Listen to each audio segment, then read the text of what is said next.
সংবাদ সবাইকে স্বাগত জানাচ্ছি আমি ফিরোজ তোহা। শুরুতে সংবাদ শিরোনাম জানিয়ে দিব সর্বশেষ গুরুত্বপূর্ণ আপডেট সংবাদ। শুরুতে শিরোনাম। বিএনপি নেতা ইলিয়াস আলীকে ফিরে পেতে অপেক্ষায় আছে তার পরিবার, বলছেন বিএনপি সিনিয়র যুগ্ম মহাসচিব অ্যাডভোকেট রুহুল কবির রিজভী। এবারে জানাবো মাদক কারবারে সাবেক এমপি বদির দুই ভাইয়ের সংশ্লিষ্টতা রয়েছে, বলছে সিআইডি। এবারে জানাবো বাড়বে তাপমাত্রা, হতে পারে শিলাবৃষ্টি। দেশের বিভিন্ন বিভাগের উপর দিয়ে গত কয়েকদিন ধরে যে তাপপ্রবাহ বয়ে যাচ্ছে তা অব্যাহত থাকতে পারে। সারা দেশে দিন এবং রাতের তাপমাত্রা প্রায় অপরিবর্তিত থাকতে পারে। এর মধ্যে শিলা এবং বজ্রসহ বৃষ্টি হওয়ার আভাস দিয়েছে আবহাওয়া অধিদপ্তর। এদিকে সুনামগঞ্জে পুলিশের ঘুষিতে আসামির মৃত্যুর অভিযোগ। সুনামগঞ্জের তাহিরপুরে পুলিশের কিল ঘুষিতে রমিজ মিয়া নামে এক ওয়ারেন্টভুক্ত আসামির মৃত্যুর অভিযোগ পাওয়া গেছে। নিহত রমিজ মিয়া উপজেলা উত্তর শ্রীপুর ইউনিয়নের বুরুঙ্গাছড়া গ্রামের মৃত হারাবুল্লার ছেলে। জানিয়ে দিব প্রধানমন্ত্রী দুই দেশের সফর বাতিল, যাবেন এবার থাইল্যান্ডে। প্রধানমন্ত্রী শেখ হাসিনার পূর্ব নির্ধারিত সৌদি আরব এবং গাম্বিয়া সফর বাতিল হয়ে গেছে, তবে আগামী 24 এপ্রিল থাইল্যান্ডে যেতে পারেন তিনি। এবং সর্বশেষ জানিয়ে দিব আবারও কারাগার থেকে গৃহবন্দী মিয়ানমারের সাবেক প্রধানমন্ত্রী অং সান সুচি। স্বাস্থ্য ঝুঁকি বিবেচনায় মিয়ানমারের কারাবন্দী নেতা এবং অং সান সুচিকে কারাগার থেকে সরিয়ে গৃহবন্দী করা হয়েছে বলে জানিয়েছে জান্তা সরকারের এক মুখপাত্র। খবর রয়টার্সের। মিয়ানমারে অন্তত 4টি গণমাধ্যমের খবর অনুযায়ী মেজর জেনারেল জাওমিন তুন বলেছেন, যখন থেকে প্রচণ্ড গরম পড়তে শুরু করেছে শুধু সুচি নয় বরং কারাগারে ওইসব বন্দী যাদের ওই সময় সুরক্ষা প্রয়োজন ছিল, বিশেষ করে বয়স্ক বন্দীদের সুরক্ষায় আমরা কাজ করছি যাতে তাদের হিট স্ট্রোকে আক্রান্ত হওয়ার থেকে রক্ষা করা যায়। প্রিয় দর্শক, এতক্ষণ শুনছিলেন সংবাদ শিরোনাম, এবার বিস্তারিত। তবে তার আগে বন্ধুরা, আপনি কোন জেলা থেকে আমাদের সংবাদটি দেখছেন কমেন্ট করে জানিয়ে দিন এই সংবাদ সম্পর্কে আপনার মূল্যবান মতামত। প্রিয় দর্শক, আপনি যদি আমাদের চ্যানেলে নতুন হয়ে থাকেন, ভিডিওটি দেখতে দেখতে চ্যানেলটি সাবস্ক্রাইব করে রাখুন, যাতে করে আমাদের লেটেস্ট আপডেট সংবাদগুলো সবার আগে আপনার কাছে পৌঁছে যায়। এবারে বিস্তারিত। ইলিয়াস আলীকে ফিরে পেতে অপেক্ষায় আছে তার পরিবার, বলছেন রিজভী।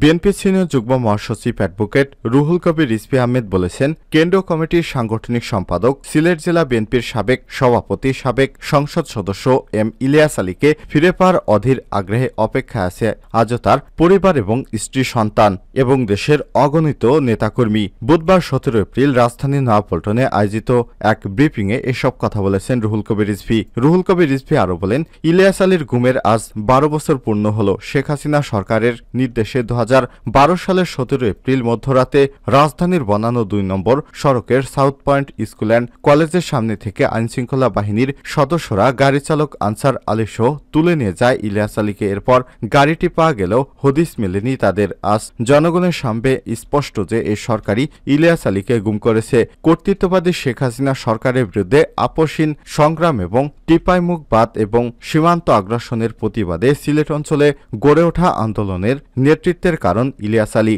ইলিয়াস আলী রাষ্ট্রযন্ত্র এবং দেশি বিদেশি অপশক্তির গাত্রদোহের প্রধান কারণ ছিল। তিনি বলেন, ইলিয়াস আলী আধিপত্যের বিরুদ্ধে দাঁড়িয়েছিলেন। ইলিয়াস আলীর জনপ্রিয়তা এবং সাংগঠনিক দক্ষতা ঈর্ষান্বিত সরকার রাজনৈতিকভাবে মোকাবেলা ব্যর্থ হয়ে তাকে গুম করে রেখেছে। ইলিয়াস আলীকে গুম করার পর সরকার বহুবিধ নাটক সাজিয়েছে। এ সময় তার বিরুদ্ধে অশোভন কথা লিখে দেওয়ালে পোস্টার সাজিয়েছিল সরকারের এজেন্টরা। গুমের ঘটনার পর তার স্ত্রীকে প্রধানমন্ত্রীর কার্যালয় থেকে খুদে বার্তা পাঠিয়েছে শেখ হাসিনার সঙ্গে সাক্ষাতের আয়োজন এবং ইলিয়াস আলীকে খুঁজে বের করার আশ্বাস ছিল লোক দেখানো, কারণ ওই সময় বিএনপির 5 দিন হরতাল ছিল আর বিএনপি যেন সেই হরতাল বন্ধ করে এই উদ্দেশ্যে মিথ্যা আশ্বাস দিয়েছিল শেখ হাসিনা। রুহুল কবির রিজভী বলেন, ইলিয়াস আলীর সন্ধানে দেশের বিভিন্ন স্থানে আইনশৃঙ্খলা বাহিনীকে অভিযান চালানোর হাস্যকর নাটক করতে দেখা যায়। উচ্চ আদালতে করা ইলিয়াস আলীর স্ত্রী তাহসিনা রুশদির লোনার রিট আবেদনের শুনানি আটকে দেয় সরকার, অর্থাৎ অদৃশ্য হওয়া নাগরিককে ফেরত দেয়া উচ্চ আদালতের নির্দেশনাকে বাধাগ্রস্ত করে সরকার। সুতরাং ইলিয়াস আলী সহ সকল গুম এবং রাষ্ট্রের পৃষ্ঠপোষকতায় সমস্ত ক্ষতি সরকারের আদেশে হয়েছে। বেআইনি গুম এবং খুনের উৎসব পালন করছে শেখ হাসিনা। মাদক কারবারে সাবেক এমপি বদির দুই ভাইয়ের সংশ্লিষ্টতা রয়েছে।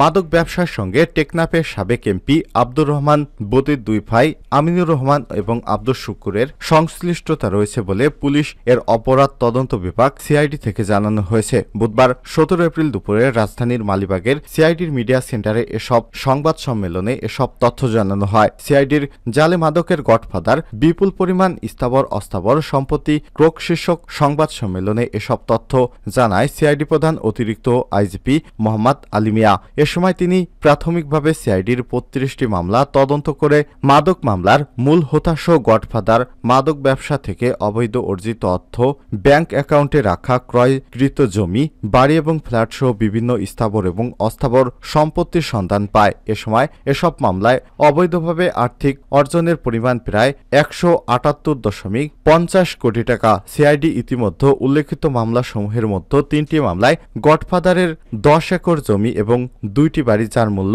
প্রায় ৮ কোটি টাকা এবং মাদক সংক্রান্ত মানি লন্ডারিং বিভিন্ন মামলায় ব্যাংকে রাখা ১,২৩,৪২৫ টাকার ফ্রিজ করেছে। আরও ৩৫.১৭৩ একর জমি, ১২টি বাড়ি, একটি গাড়ি যার মূল্য ৩৬.৮২ কোটি টাকাও ক্রোকের প্রক্রিয়া চলমান রয়েছে। বাড়বে তাপমাত্রা, হতে পারে শিলাবৃষ্টি। দেশের বিভিন্ন বিভাগের উপর দিয়ে গত কয়েকদিন ধরে যে তাপপ্রবাহ বয়ে যাচ্ছে তা অব্যাহত থাকতে পারে। সারা দেশে দিন এবং রাতের তাপমাত্রা প্রায় অপরিবর্তিত থাকতে পারে। এর মধ্যে বৃষ্টি এবং শিলাবৃষ্টির আবহাওয়া দিয়েছে আবহাওয়া অধিদপ্তর। বুধবার 17 এপ্রিল সকাল 9টা থেকে দেওয়া পরবর্তী 5 দিনের আবহাওয়া বার্তায় এসব তথ্য জানানো হয়েছে। এতে বলা হয়েছে, বুধবার চট্টগ্রাম এবং সিলেট বিভাগের 2-1 জায়গায় অস্থায়ীভাবে দমকা অথবা ঝোড়ো হাওয়া বৃষ্টি অথবা বজ্রসহ বৃষ্টি হতে পারে। সেই সঙ্গে কোথাও কোথাও বিক্ষিপ্তভাবে শিলাবৃষ্টিও হতে পারে। এছাড়াও দেশের অন্যত্র অস্থায়ীভাবে আংশিক মেঘলা আকাশ সহ আবহাওয়া প্রধানত শুষ্ক থাকতে পারে। পরবর্তী 24 ঘন্টা তাপপ্রবাহের বিষয়ে আবহাওয়া অফিস বার্তায় বলা হয়েছে, চুয়াডাঙ্গা, বাগেরহাট জেলার উপর দিয়ে তীব্র তাপপ্রবাহ এবং রাজশাহী, ময়মনসিংহ, ঢাকা, বরিশাল, চট্টগ্রাম, সিলেট, খুলনা বিভাগের অবশিষ্ট অংশের উপর দিয়ে মৃদু থেকে মাঝারি ধরনের তাপপ্রবাহ বয়ে যাচ্ছে। কিছু কিছু জায়গা তা প্রশমিত হতে পারে। সুনামগঞ্জে পুলিশের ঘুষিতে আসামির মৃত্যুর অভিযোগ। সুনামগঞ্জের তাহিরপুরে পুলিশের কিল ঘুষিতে রমিজ মিয়া শার্ট নামের এক ওয়ারেন্টভুক্ত আসামির মৃত্যুর অভিযোগ পাওয়া গেছে। নিহত রমিজ মিয়া উপজেলা উত্তর শ্রীপুর ইউনিয়নের বুরঙ্গছড়া গ্রামের মৃত হারাবুল্লার ছেলে। তাহিরপুর থানাধীন ট্যাকেরঘাট পুলিশ তদন্ত কেন্দ্রের এএসআই জিয়াউদ্দিনের বিরুদ্ধে এমন অভিযোগ করেছে নিহত রমিজ মিয়ার স্ত্রী এবং তার পরিবারের লোকজন। মঙ্গলবার 16 এপ্রিল সন্ধ্যা 6টার দিকে উপজেলার উত্তর শ্রীপুর ইউনিয়নের সীমান্ত সংলগ্ন বুরুঙ্গাছড়া গ্রামে এ দুর্ঘটনা ঘটে। নিহতর স্ত্রী জোসনা বেগম সহ স্বজনেরা জানায়, ঘটনার সময় রমিজ মিয়া বাড়ির সামনে রাস্তার পাশে দোকানে ছিল। এমন সময় মোটরসাইকেলে করে দুজন লোক দোকানদারের সামনে আসে। সেখান থেকে এএসআই জিয়াউদ্দিন এবং তার সঙ্গীয় পুলিশ রমিজকে গ্রেপ্তার করে। এ সময় রমিজ মিয়া পালানোর চেষ্টা করলে পুলিশ তাকে কিল ঘুষি মারতে থাকে। এক পর্যায়ে তার নাক মুখ দিয়ে রক্ত বের হতে থাকে। বয়স্ক এবং বিভিন্ন রোগে আক্রান্ত হয়। পুলিশের মারধর সহ্য করতে না পারে মাটিতে লুটিয়ে পড়ে ঘটনাস্থলে মারা যান তিনি। পরে পুলিশ লাশ ফেলে ঘটনাস্থল ত্যাগ করে। এ বিষয়ে তাহিরপুর থানার এএসআই জিয়াউদ্দিন বলেছেন, তিনি ওয়ারেন্টভুক্ত আসামি ধরতে গেলে ঘটনাস্থল থেকে রমিজ মিয়া পালিয়ে যায়। তাকে না পেয়ে থানায় চলে আসি। তাহিরপুর থানার ওসি মোহাম্মদ নাজিমউদ্দিন বলেছেন, রমিজ মিয়া নামে এক ওয়ারেন্টভুক্ত আসামির মৃত্যু হয়েছে। ঘটনাস্থল পরিদর্শন করছি, তদন্ত সাপেক্ষে প্রয়োজনীয় ব্যবস্থা গ্রহণ করা হবে। প্রধানমন্ত্রী 2 দেশের সফর বাতিল, যাবেন থাইল্যান্ডে। প্রধানমন্ত্রী শেখ হাসিনার পূর্ব নির্ধারিত সৌদি আরব এবং গাম্বিয়া সফর বাতিল করেছে। তবে আগামী 24 এপ্রিল থাইল্যান্ড সফরে যাচ্ছেন সরকার প্রধান। মঙ্গলবার 16 এপ্রিল রাতে পররাষ্ট্র মন্ত্রণালয়ের সূত্র থেকে সব তথ্য জানা গেছে। নির্ধারিত সৌদি আরব এবং গাম্বিয়া সফর বাতিল করা হয়েছে। তবে আগামী 24 এপ্রিল থাইল্যান্ড সফরে প্রধানমন্ত্রী সরকার প্রধানের সৌদি আরব ও গাম্বিয়া সফর বাতিল প্রসঙ্গে পররাষ্ট্র মন্ত্রণালয়ের এক কর্মকর্তা বলেছেন, মঙ্গলবার রাতে প্রধানমন্ত্রী শেখ হাসিনা সৌদি আরব এবং গাম্বিয়া সফর বাতিলের সিদ্ধান্ত গ্রহণ করা হয়েছে। আগামী 28 এপ্রিল থেকে সৌদি আরবের রিয়াদে শুরু হতে যাওয়া 2 দিনের ওয়ার্ল্ড ইকোনমিক ফোরামের বিশেষ বৈঠক এবং 3 ও 4 মে গাম্বিয়ার রাজধানী বানজুলে অর্গানাইজেশন অব ইসলামিক কোঅপারেশন ওআইসির 15তম শীর্ষ সম্মেলনে অংশ নিতে সরকার প্রধানের দেশ দুটি সফরে যাওয়ার কথা ছিল। জানা গেছে, আগামী 24 এপ্রিল থাইল্যান্ডে যাচ্ছেন প্রধানমন্ত্রী। থাইল্যান্ডের রাজধানী ব্যাংককে ইউএনএস কাপ মিশনের ৮০তম সভা এবং দ্বিপক্ষীয় সফর ২৭ এপ্রিল পর্যন্ত দেশটি সফর করবেন তিনি। এ প্রসঙ্গে এক কূটনৈতিক বলেছেন, প্রধানমন্ত্রী ২৪ থেকে ২৭ এপ্রিল থাইল্যান্ড সফর করবেন। সফরের প্রস্তুতি চলেছে। প্রধানমন্ত্রীর ওই সফরে থাইল্যান্ডের সঙ্গে ৬টি চুক্তি হতে পারে।